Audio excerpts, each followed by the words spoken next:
Eli panna silmät kiinni ja sitten aukasta kun... Ja Rovisko menee kärkeen. Älä anna Silvolle periksi. Eli Silvo on kyllä niin turtahermonen mies, että Silvohan ei hän heilahtaa tuumaakaan. Auto painaa 1000 kiloa, 1100 kiloa, no onhan siinä painoja enemmän. 1200 kiloa ja mies painaa 120 kiloa, niin eihän se paljon heilaha, jos siellä joku heittää vähän siihen rinnalle. Mutta Rovis lähtee toisesta rivistä, oraa määttä oraa ja sitten sillan päätyä ilmeisesti silmät kiinni ja ottaa sieltä vähän parempia asemia.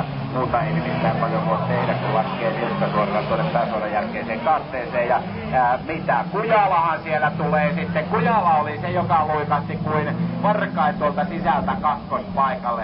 Just niin kuin Sudenpentujen käsikirjassa kirjoitetaan, että oraa kakkoseksi ja jatkopaikka siitä, kun siellä on pikkusen tuolla oralla tuo kuskin puoleinen ovi huonossa hapeessa. Siinä on tullut pikkusen mälliä, missä on vaihteeksi siinä ilmeisesti saman tien. Kyllä siellä tapellaan verenmakuun suussa. Kokko menee menojaan. Kokko, joka johtaa sarjaa tässä vaiheessa. Otti Pellosta muun muassa tuon voiton tuolta Pellon kisasta. Eli Kokko, Kouvolan 3, Oulun 4, Pellon voittaja. Ykkösenä 26 pisteellä on ykkösenä, mutta Niemen Toni hienosti kakkosena. Nyt Toni tekee muuten ehkä mukavan ratkaisun, lähteekin lisälenkin ajamaan tässä vaiheessa ja kun tuo hänen stallettinsa tulee lisälenkiltä todella kovaa, niin ottaako ykköspaikan? Ei ihan ennätä, ei kertiä tuohon Pellon miehen, eli Tampereen miehen piikkiin.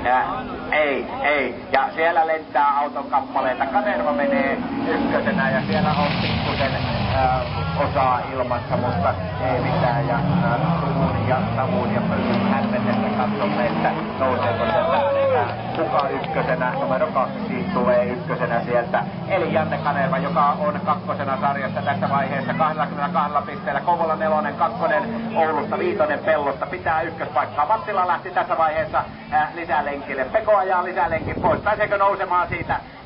Tulee keulaa, mutta ei riitä kulut tuossa kiihdytyskisassa.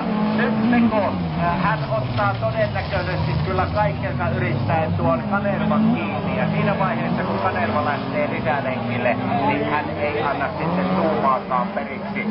Mutta tuo lisälenkki on sekunnin nopeampi, reilustikin nopeampi, kun siellä nyt